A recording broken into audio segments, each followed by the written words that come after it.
প্রধান রাজনৈতিক দলগুলোর সঙ্গে ঐক্যমত্যের ভিত্তিতে নতুন নির্বাচন কমিশন গঠন সহ নির্বাচনের রোডম্যাপ ঘোষণা করতে প্রধান উপদেষ্টার প্রতি আহ্বান জানিয়েছে বিএনপি। শনিবার রাষ্ট্রীয় অতিথি ভবন যমুনায় সংলাপের পর একথা জানান বিএনপি মহাসচিব মির্জা ফখরুল ইসলাম আলমগীর। এছাড়াও ৩০ বিচারকের অপসারণ, ইউনিয়ন পরিষদ বাতিল সহ বেশ কিছু প্রস্তাব তুলে ধরেন বিএনপি নেতারা।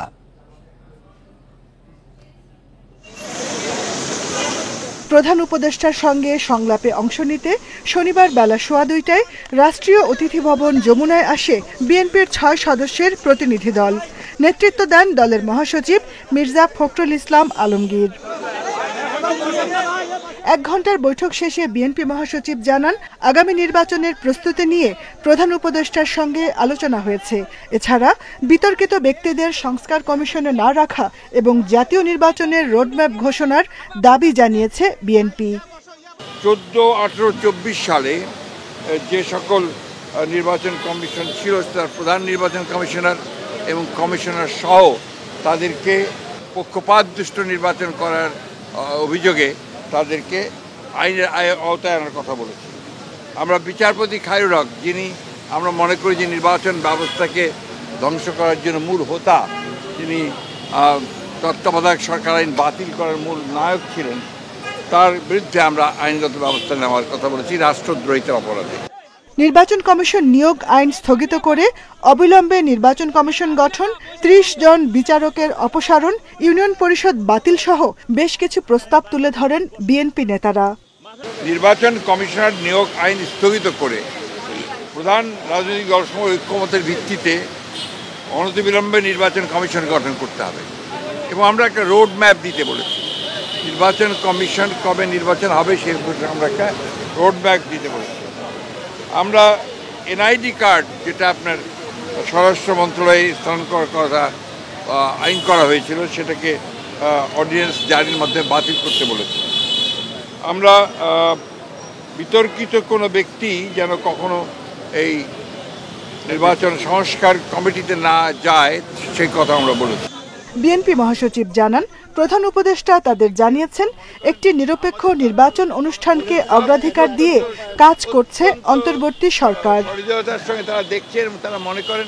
Jahanara Parvin, independent news, Dhaka. অন্তর্বর্তী সরকারের কাছে নির্বাচনের রোডম্যাপ চেয়েছে গণতন্ত্র মঞ্চ, বাম গণতান্ত্রিক জোট, গণ অধিকার পরিষদ ও জামায়াত ইসলামী সহ বিভিন্ন ইসলামী দল। প্রধান উপদেষ্টার সঙ্গে বিভিন্ন রাজনৈতিক দলের সংলাপে এই আহ্বান জানান তারা। রাষ্ট্রীয় অতিথি ভবন যমুনায় শনিবার বিকেলে বিএনপির পর প্রধান উপদেষ্টার সঙ্গে বৈঠকে বসে জামায়াতে ইসলামী। এ সময় নির্বাচন এবং সংস্কার দুটোরই রোডম্যাপ চেয়েছে দলটি। গণহত্যায় জড়িতদের বিচারের দাবির কথাও জানান জামায়াতের আমির। এরপর যমুনায় একে একে সংলাপে যোগ দেয় গণতন্ত্র মঞ্চ, বাম গণতান্ত্রিক জোট, ইসলামী আন্দোলন বাংলাদেশ ও এবি পার্টি এবং গণ অধিকার পরিষদের নেতারা।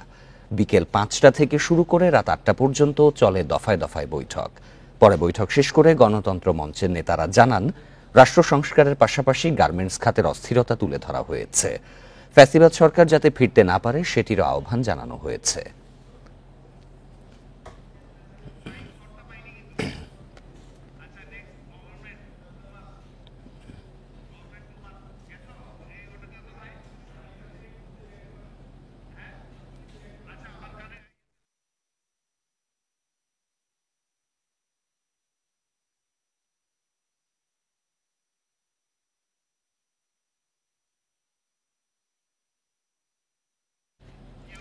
ইতিমধ্যে আমরা জানিয়েছিলাম অন্তর্বর্তী সরকারের সাথে বিভিন্ন রাজনৈতিক দলের নির্বাচনী রোডম্যাপ নিয়ে বৈঠক হয়েছে। এ বিষয়ে কথা বলতে আমাদের সাথে যুক্ত ছিলেন নাগরিক ঐক্যের সভাপতি জনাব মাহমুদুর রহমান মান্না। আমরা আবারও সংযুক্তি পেয়েছি, আমরা তার কাছে সরাসরি যাচ্ছি। জনাব মাহমুদুর রহমান মান্না, আপনাকে স্বাগত। আশা করি আপনি আমাকে শুনতে পাচ্ছেন। যে বিষয়টি জানতে চাচ্ছিলাম যে 2 মাসে প্রধান উপদেষ্টার সঙ্গে 3 দফায় বৈঠক হয়েছে বিএনপির, যে সংলাপগুলো হয়েছে সেটি কতটুকু ফলপ্রসূ হয়েছে বলে আপনি মনে করেন?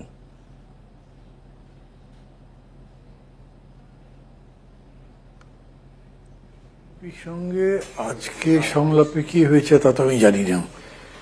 আমাদের সঙ্গে কথা হয়েছে প্রধান উপদেষ্টা, সেটা আমি হয়তো বলতে পারবো, কিন্তু ওইখানে স্কেডিউল এত টাইট ছিল, যেমন মির্জা ফখরুল সহ যে নেতারা গেছেন তারা বেরিয়েছেন, তারা প্রেস ব্রিফিং করতে চলে গেছে, তখন আরেকটা দল ঢুকেছে, আমরাও ঢুকেছি, জাস্ট হাই হ্যালো বলবো মতো অবস্থা হয়নি। আর এ পর্যন্ত আমি ব্যস্ত ছিলাম, আমি এই জন্য জানি না তাদের সাথে কি কথা হচ্ছে, এটা বলতে পারবো না আমি ঠিক।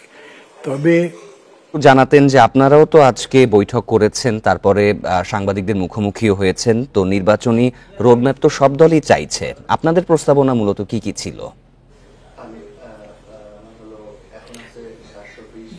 সেটা আমি বলছি যে যেটা বললেন না, 3 দফায় বিএনপির সাথে সংলাপ হয়েছে, অ্যাকচুয়ালি 3 তো হয়নি, অন্তত নির্বাচন রোডম্যাপ এগুলো নিয়ে হয়নি। প্রথম দফায় তারা ডেকেছিলেন প্রধানত 15 আগস্টকে কেন্দ্র করে কিভাবে কি করা যাবে, এটা ওরা কিভাবে দেখবেন। আর দ্বিতীয় দফা ডেকেছিল বিএনপিকে, আমাদেরকে নয়, সেটাও ডেকেছিল অন্য কোনো এজেন্ডা নিয়ে, কিন্তু সেখানে বিএনপি নেতারা তাদের কথা বলেছিলেন, রোডম্যাপ ইত্যাদি প্রসঙ্গ বলেছিলেন, এবং সেটা তো পত্রিকায় ছাপাই হয়েছে। বিএনপি নেতারা যেটা দাবি করছেন, ওনারাও বলেছেন যে সবার সাথে কথা বলবেন, বলেই ঠিক হবে। তবে আজকের আলোচনাটা আমি মনে করি যে বেশ ফলপ্রসূ, অন্তত আমি আমাদের সাথে আলোচনার প্রসঙ্গ নিয়ে বলতে পারি।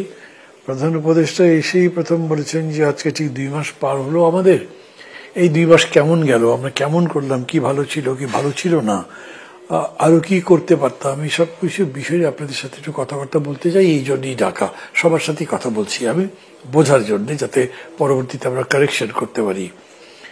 তারপরে উপদেষ্টাদের মধ্যে আদিলুর রহমান খান ছিলেন, তাকে বললেন যে তোমরাও বলো কিছু। আদিলুর রহমান খান বললেন যে স্যার তো বললেন মূল বিষয়টা যে আমরা কেন আপনাদেরকে আজকে কষ্ট দিয়েছি, তবে তার সাথে আরো 3টা বিষয় যুক্ত করতে চাই। সেটার প্রথমটা উনি বললেন পূজা। এখানে কেন্দ্রের একটা শঙ্কা তৈরি হয়েছে যে হিন্দু কমিউনিটি হয়তো তাদের পূজা অনুষ্ঠানে বাধাগ্রস্ত হতে পারে, এবং এটা অন্তর্ঘাতমূলক একটা তৎপরতা হবে, যারা পতিত স্বৈরাচার তাদের শক্তি এই কাজটা উস্কানি দিচ্ছে বলে তারা মনে করছেন, বা এরকম তাদের কাছে ইঙ্গিত আছে।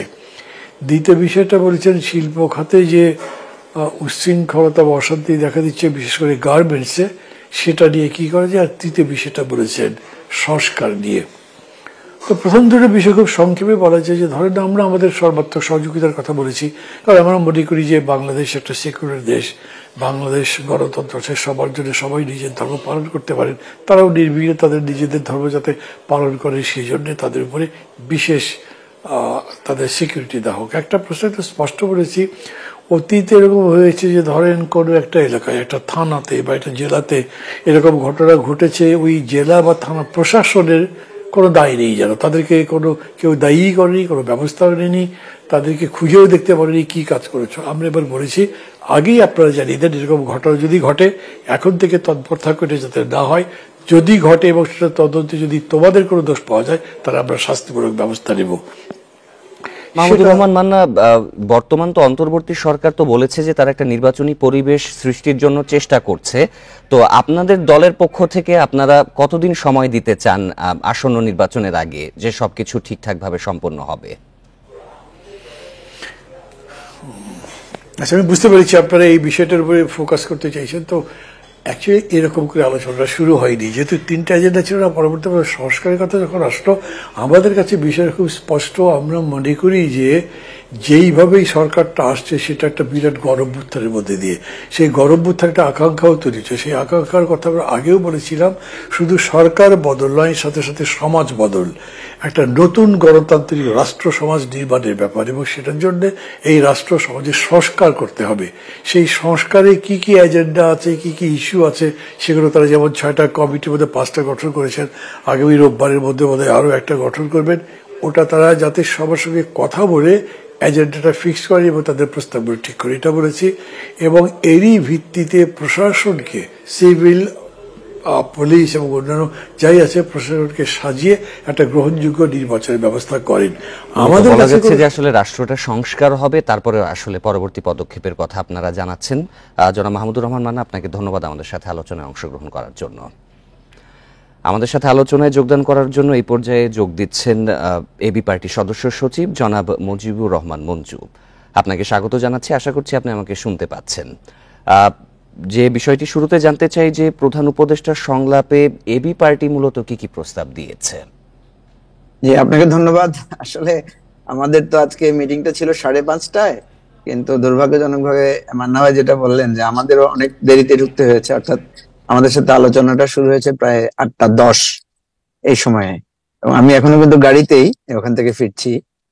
আমরা সেখানে অ্যাকচুয়ালি 6টা আমাদের পর্যালোচনা, মানে আমরা আমাদের অবজারভেশন 6টা অবজারভেশন এবং 11টা প্রস্তাব আমরা ওনাদের কাছে তুলে ধরেছি।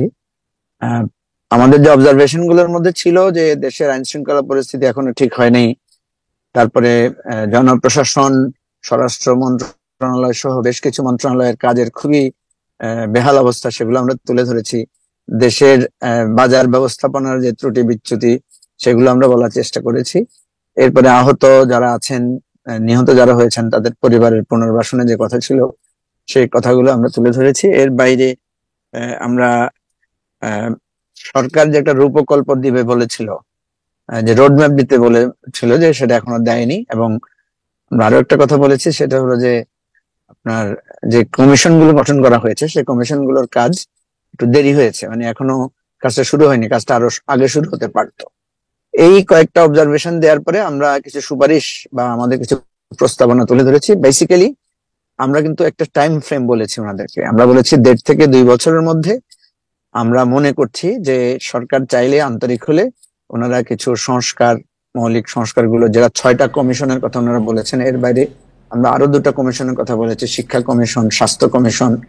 এবং কমিশন না করলেও যাদের যে সমস্ত প্রশাসন, সিভিল প্রশাসন, আর্মি, অ্যাডমিনিস্ট্রেশনে কিছু লোকজনকে যাদেরকে জনাব মুজিবুর রহমান মঞ্জু, এই সংস্কারের মূলত বোঝা যাচ্ছে যে আসলে কিছুদিন সময় দিয়ে সংস্কারের পরে নির্বাচনের পক্ষে আপনারা বলছেন। তো এই যে 2 মাস পার করলো অন্তর্বর্তী সরকার, তো সেখানে সংস্কার আসলে কতটুকু হয়েছে বলে আপনি মনে করেন? আমরা মনে করেছি যে কয়েকটা মন্ত্রণালয় কাজ কিছুটা সন্তোষজনক। বিশেষ করে আমরা মনে করি যে অর্থ মন্ত্রণালয়ের কাজটা ছিল সন্তোষজনক। তারপরে তথ্য, তারপরে আপনার আমরা উল্লেখ করেছি কয়েকটা মন্ত্রণালয়ের কথা, জ্বালানি ও খনিজ সম্পদ মন্ত্রণালয় বা পররাষ্ট্র মন্ত্রণালয়, যুব ক্রীড়া মন্ত্রণালয়, এগুলোর কিছু কাজ মনে হয়েছে যে তারা কিছু কাজে হাত দিয়েছেন। পরিবেশ মন্ত্রণালয় কিছু কাজ করেছেন, কিন্তু একেবারে মৌলিক যেগুলো, যেমন আমাদের স্বাস্থ্য খাত, আমাদের স্বরাষ্ট্র, আমাদের জনপ্রশাসনের, আমরা দেখেছি যে এখনো খুবই মানে একেবারে ধীর গতিতেই চলছে। আসলে এই সংস্কারগুলো যত তাড়াতাড়ি হবে ততই আসলে সাধারণ মানুষের জন্য মঙ্গল। জনাব মুজিবুর রহমান মঞ্জু, আপনাকে ধন্যবাদ আমাদের সাথে যোগ দেওয়ার জন্য। অর্থনৈতিক বৈষম্য দূর করতে না পারলে অন্তর্বর্তী সরকারের সব অর্জন ম্লান হবে বলে মনে করে গণতান্ত্রিক অধিকার কমিটি। ধর্মীয় উপাসনালয়ে হামলা, পাহাড়ে সহিংসতা ও দ্রব্যমূল্যের ঊর্ধ্বগতি নিয়ে সংগঠনটি উদ্বেগ প্রকাশ করেছে। সরকারের 2 মাসের কাজের পর্যালোচনা নিয়ে সকালে ঢাকা বিশ্ববিদ্যালয়ের নাটমণ্ডলে আয়োজিত আলোচনা সভায় কমিটির নেতারা এসব কথা বলেন। বর্তমান সরকারের 2 মাসের কার্যক্রম ও আশু করণীয় নিয়ে আলোচনা সভার আয়োজন করে গণতান্ত্রিক অধিকার কমিটি। এতে 13টি প্রস্তাবনা দেয়া হয়। সভায় মাজারে হামলা, পাহাড়ে সহিংসতা ও দ্রব্যমূল্যের ঊর্ধ্বগতির সমালোচনা করেন বক্তারা। বর্তমান সরকারের যিনি একজন উপদেষ্টা, তিনিও চিকিৎসার জন্য সিঙ্গাপুর গিয়েছিলেন। আমাদের পরিষ্কার কথা, এইটা বন্ধ করুন, দেশে চিকিৎসার ব্যবস্থা করুন। কোনো অভ্যুত্থান কোনো একপক্ষে হয় না, কিন্তু আমাদের দুঃখ নিয়ে বলতে হচ্ছে আমরা অন্তর্বর্তীকালীন সরকারের বিভিন্ন মহল থেকে দেখতে পাচ্ছি যে সেখানে একপাক্ষিক একটি বাস্তবতা অনেক বেশি দৃশ্যমান। এ সময় সিপিবি সাবেক সভাপতি মুজাহিদুল ইসলাম সেলিম জানান, সুষ্ঠু নির্বাচন আয়োজনে অন্তর্বর্তী সরকার প্রতিশ্রুতিবদ্ধ, তবে চাইলেই সবকিছু রিসেট করা যায় না। রিস্টার্ট করতে হইবে, কনফিউজিং এক একটা বক্তব্য দিয়ে পুরা পরিস্থিতিকে ঘোলাটি করে দিচ্ছে। কংক্রিটলি আমাকে কতগুলো পদক্ষেপ নিতে হবে এবং সেইটা নিতে হবে বাস্তবতার পরিপ্রেক্ষিতে। সরকার দ্রুত কোনো সমাধানই করতে পারছেন না বলে মনে করেন অর্থনীতিবিদ আনু মোহাম্মদ। সভাপতির বক্তব্যে বলেন, বিশ্বব্যাংক, IMF এর ঋণ সরকারের কৃতিত্ব হিসাবে দেখানো হলেও এগুলো ক্ষতি আরো বাড়াচ্ছে।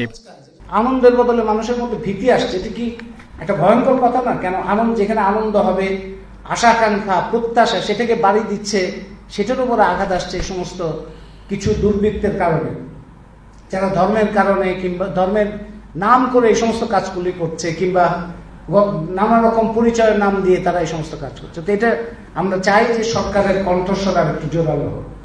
সবাই সরকারের প্রতিটি খাতে জবাবদিহিতা নিশ্চিতের দাবিও জানান বক্তারা। এই আশা আমরা এই নতুন সরকারের কাছে করতে পারি না। আল আমিন হোসেন, ইন্ডিপেন্ডেন্ট নিউজ, ঢাকা। বন্যার অবনতি হয়েছে শেরপুর, ময়মনসিংহে। 2 জেলায় এরই মধ্যে প্লাবিত প্রায় 300 গ্রাম, পানিবন্দী কমপক্ষে 1,35,000 মানুষ। পরিস্থিতি মোকাবিলায় ঝিনাইগাতি ও নালিতাবাড়ির সব শিক্ষা প্রতিষ্ঠানকে আশ্রয় কেন্দ্র ঘোষণা করেছে প্রশাসন। উদ্ধার কাজের পাশাপাশি চলছে ত্রাণ বিতরণ। পানির তোড়ে ডুবছে শেরপুরের লোকালয় রাস্তাঘাট, বেড়েছে মহারশী, সোমেশ্বরী, চেল্লাখালী, ভোগাই ও মৃগী নদীর পানি, বইছে বিপদসীমার উপরে। শেরপুরবাসী বলছেন গত 35 বছরে এমন বন্যা দেখেননি। হঠাৎ করে এই পানি বাড়ায় দিশেহারা অবস্থা। দেখা দিয়েছে খাবার বিশুদ্ধ পানির সংকট। বাড়িঘর ছেড়ে খোলা আকাশের নিচে আশ্রয় নিতে হয়েছে অনেককেই। রান্না বান্না নেই, খাওয়া দাওয়া নেই, গ্যাস নাই, কুকার নাই, কিছু নাই, রান্না করা হয় না, খাওয়া যাচ্ছে না। এই ধরনের বন্যা দেখেন একাইতের মধ্যেই এরকম পানি হয়ে গেছে। ধান আঙ্গুর তলাই গেছে, মনে করেন আমরা কি করি খামু, আনকা বাড়ি ঘর তলাইছে। এদিকে পানিবন্দীদের উদ্ধারের পাশাপাশি ত্রাণ দেওয়া হচ্ছে বলে জানিয়েছে প্রশাসন। আমরা শুকনো খাবারের ব্যবস্থা করছি, পাশাপাশি আমাদের আরো অতিরিক্ত চাহিদার জন্য আমরা জেলা প্রশাসন বরাবর লিখেছি। আমরা বরাদ্দ পাওয়া মাত্রই আমরা সেগুলো পানিবন্দী পরিবারগুলোর মধ্যে বিতরণ করব। নাজুক ময়মনসিংহের অবস্থাও। নেতাই নদীর বাঁধ ভাঙা পানিতে ভাসছে ধোবাউড়া। বাড়িঘর তলিয়ে পানিবন্দী 20 গ্রামের অন্তত 10,000 মানুষ। হালুয়াঘাটের 12 ইউনিয়নে পানিবন্দী 75,000।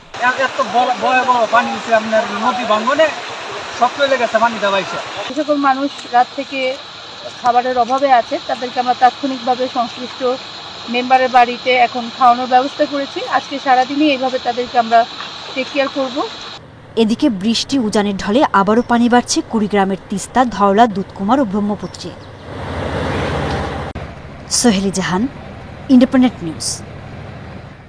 সারা দেশে পর্যাপ্ত সেনা মোতায়েন রয়েছে। হিন্দুদের নির্ভয়ে পূজা মণ্ডপে যাওয়ার আহ্বান জানান সেনাপ্রধান জেনারেল ওয়াকারুজ্জামান।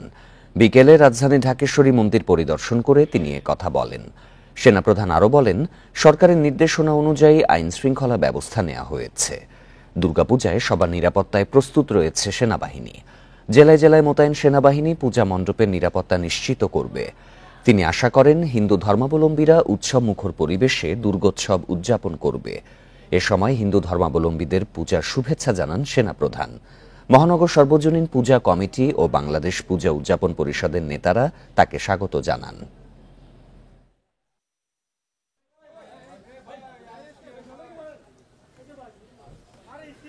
আপনাদের কোথাও ভয় পাওয়ার কোনো কারণ নাই। আমি সারা বাংলাদেশে বিভিন্ন জায়গায় আমার সেনাবাহিনী ডিপ্লয় করা হয়েছে।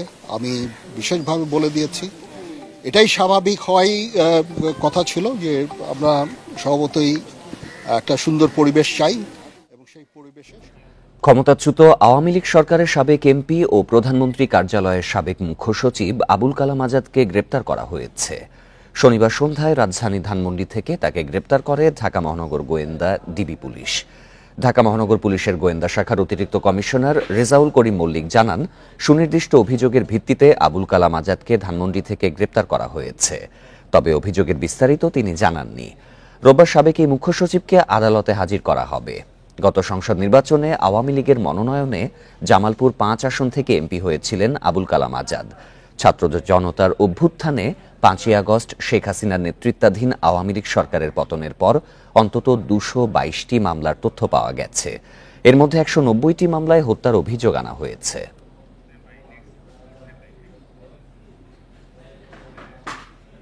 গ্র্যান্ডমাস্টার নিয়াজ মোরশেদের রেকর্ড ভেঙে দেশের সর্বকনিষ্ঠ আন্তর্জাতিক মাস্টার হয়েছেন মমন রেজা নীর। 14 বছর 4 মাস বয়সে এই খেতাব অর্জন করেন তিনি।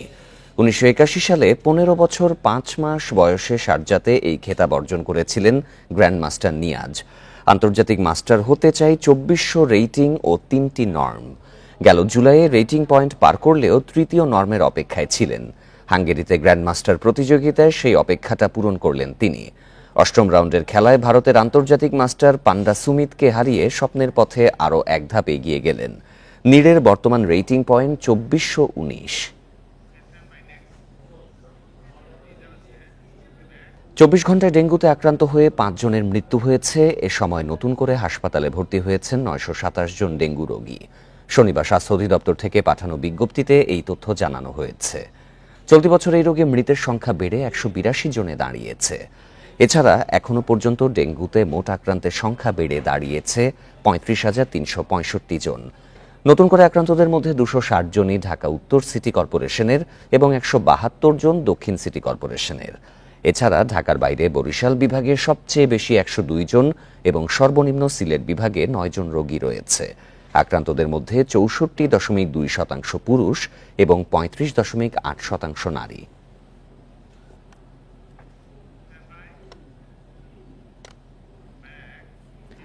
দ্রব্যমূল্য নিয়ন্ত্রণে সরবরাহ ব্যবস্থা সংস্কারের প্রয়োজন দেখছেন বিশ্লেষকেরা। জোর দেন উৎপাদন পর্যায়ে খরচ কমানোরও। সকালে রাজধানীর সেগুনবাগিচায় ভয়েস ফর রিফর্ম শিরোনামে আয়োজিত এক অনুষ্ঠানে এসব কথা বলেন তারা। এ সময় বক্তারা বলেন, কোনোভাবেই নিয়ন্ত্রণ করা যাচ্ছে না নিত্যপণ্যের দাম।